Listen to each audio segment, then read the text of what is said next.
Hello everyone, welcome to the Premier League preview, which has some bias. I'm not going to lie, I was going to say the unbiased Premier League show. That's a lie from the start. Ignore this poster, that's just one. And there's some teams I like more than others, but we'll get on to that as we go through. I'm here to take a look at all 10 fixtures in the Premier League over the next 3 days. And we're going to start in order with a lunchtime kickoff as Newcastle take on Chelsea. The boring side against the side that somewhat stuttered earlier on. I just don't think Bruce is doing good enough at Newcastle. Points-wise, he's doing fine. You look at the league table and you would think, what's the problem, Gio? Newcastle, alright, 11 points on the board, heading for a comfortable season should they keep this up. But whenever I watch them, they're just boring.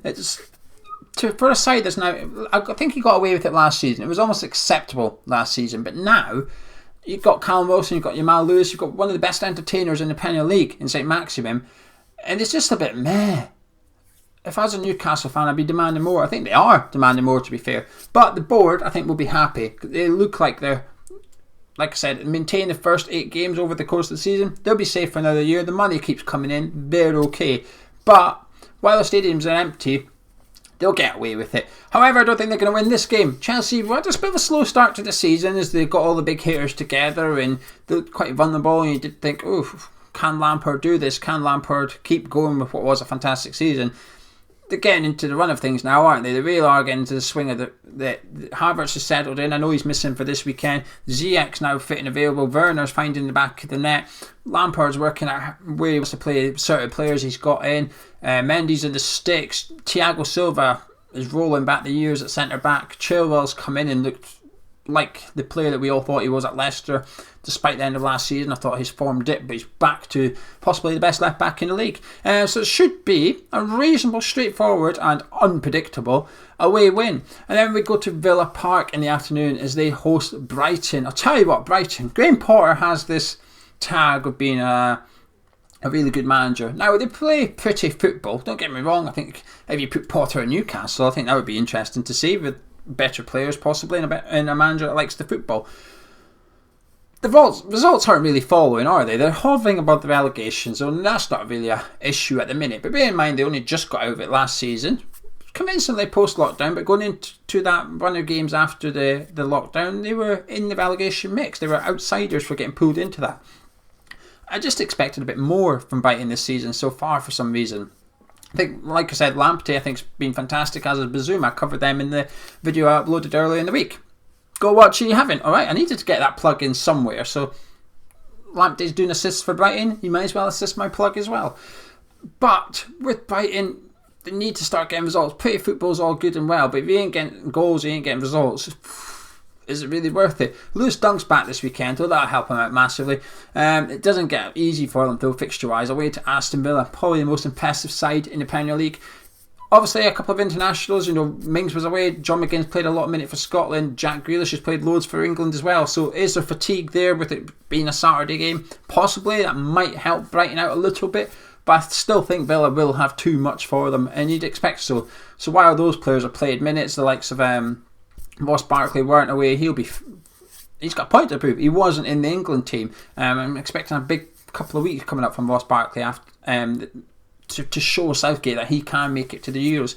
I'm going to go for an Aston Villa win. And then we got the big one on Saturday tea time, haven't we? Jose against Pep. Guardiola signing his new contract yesterday. It was announced up against Mourinho.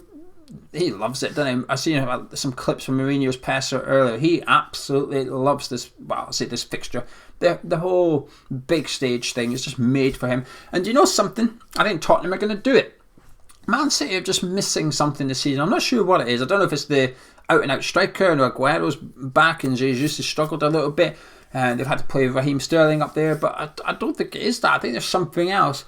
I think they're possibly just missing David Silva, to be honest with you. Saying that, Foden, fantastic form for England, could come into that centre midfield there. I think Torres is a signing that's gone under the radar for them. I think he looks superb at 20 years old. Looks like he's going to be, if not already, a world-class player. But I just think Spurs they just got something about them this season. They've got that hard-working ethos of Jose Mourinho. I spoke about Newcastle, or should I say Steve Bruce, benefiting from no fans. I think Spurs is as well. They're able to play the grindy football, but they don't. They do play some good stuff as well, like Son and Kane. and I think they're going to beat Man City. I do. And they have to. If they want to be considered as title contenders, which they've looked like this season, apart from the 94th minute against West Ham, but sorry, I just had to get that one in there. But they've been really impressive this season, and Liverpool have obviously got their injuries. Man City are just missing a little bit of stardust.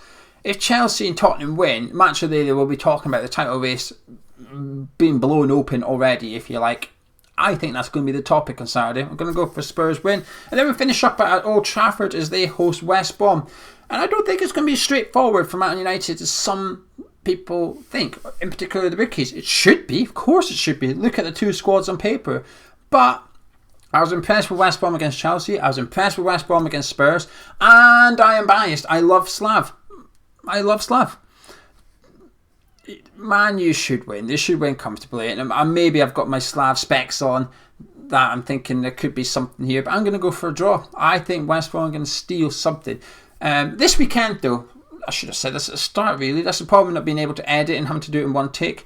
There's going to be a lot of players missing with COVID, isn't there? We know some of them, Salah, Yarmolenko. But there's also players that haven't been named in the press yet or by their clubs that have it, and there's two players at West Brom, so they're going to be missing two players.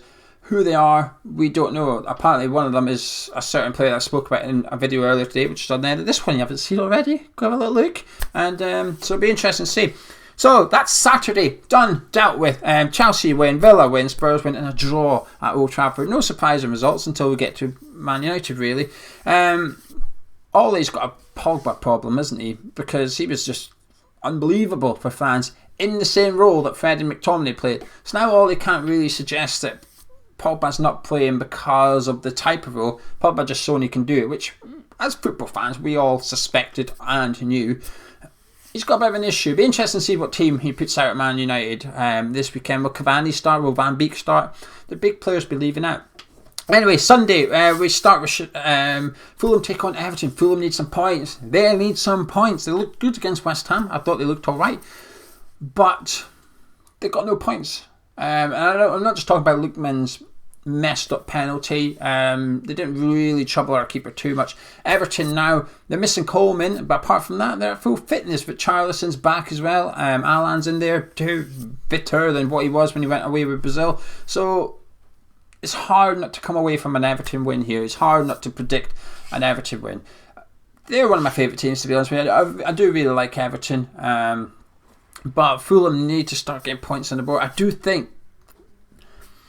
think they'll be okay. For some reason, I don't think Fulham will get relegated. I think I've just seen enough about them in the last 2 or 3 games that suggests that they'll be alright. Once Parker gets the side settled and he works with them a bit more, there's something there. I think there's a few players, Lookman and Garcia. I just look at them and I think they've got enough about them to get them points and drag them out of that relegation battle, if you like, or keep them up, should I say, and they'll be in the relegation battle for the season. But for this weekend, I'm going to go for an Everton win. Sheffield United against West Ham, I'm going to fly through this one, being a West Ham fan. I'm going to go for a narrow win. It's tempted to go for the draw. I think Sheffield United are better than what the results so far suggest. Bottom of the league with 1 point. I think they've been unlucky in plenty of games, so I think the performances are better than 1 point this season.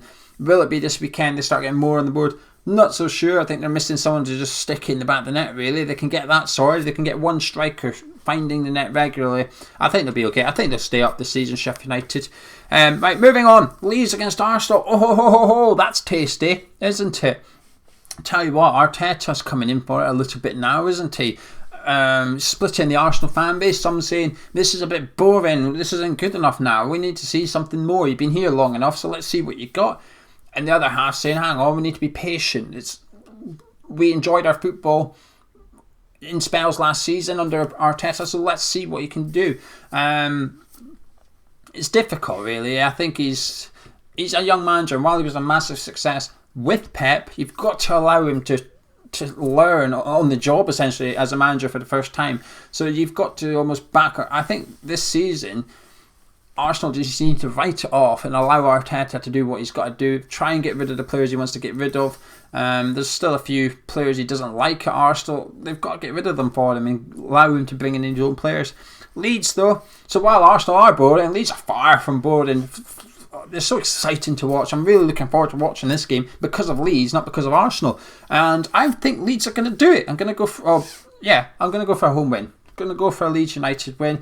Yes, there's Calvin Phillips out with a long-term injury, but I've been reasonably impressed with them without him. Obviously, I got a smack by Crystal Palace, but that can sometimes be a good thing. I think it's almost like a reminder that while you've done well in the Premier League so far, this is the Premier League wallop by Crystal Palace, and I think that'll do them in good stead for this one, actually.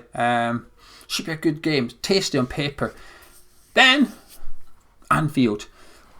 3 of the back 4 are missing for Liverpool. Trent Alexander-Arnold, the latest casualty. Gomez as well, got injured whilst on England duty. So they've got a really patched up defence coming up against Leicester City. And Salah's obviously missing as well. So that's not too bad. They've got Jota to fill in there. But I'm going to go for a Leicester win. I think Vardy is the type of striker that will trouble this defence. Barnes. If there's one player that benefited from the international break and not being called up, it should be James Maddison. Rodgers has eased him in. It's time to unleash him.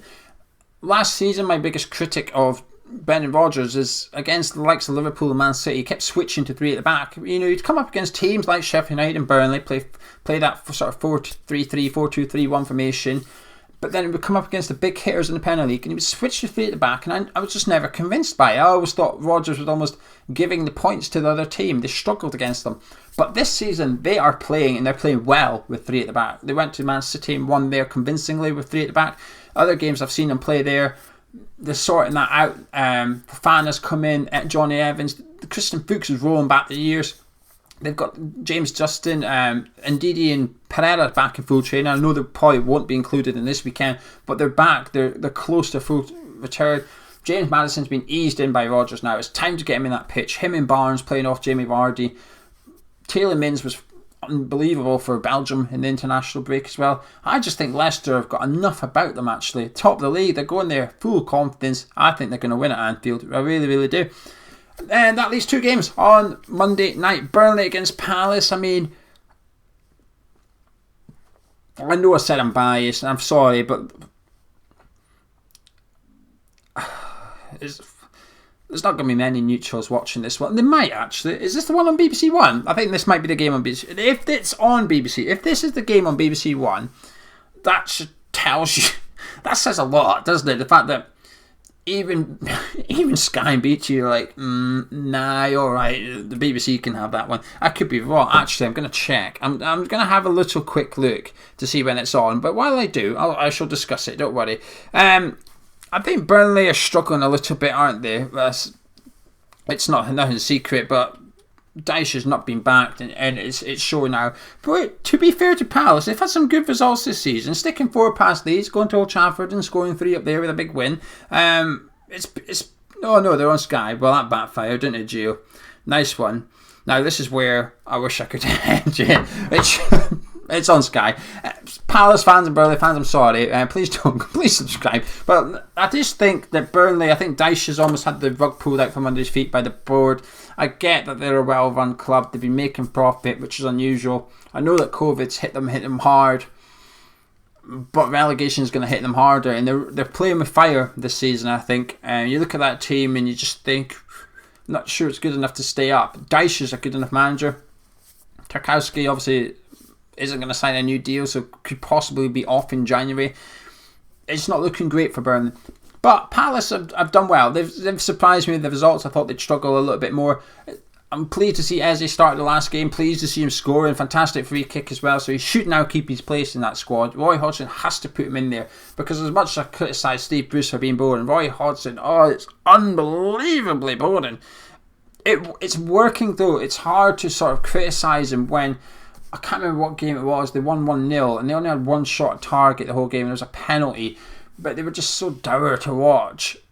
But it's working, and this is the problem with no fans in the ground at the minute. It's all 100%. It's all about results. You'll get away with it, but at some point the fans are going to be back.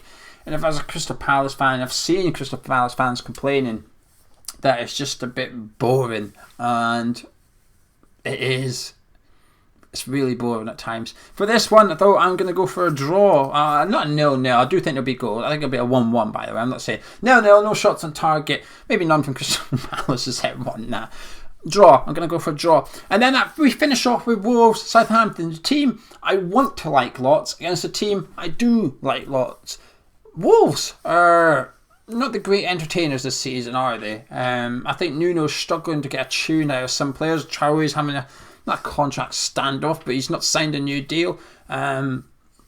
Missing Jota, Podence and Neto are good in spells, but they're not quite as good as or as consistent as Jota.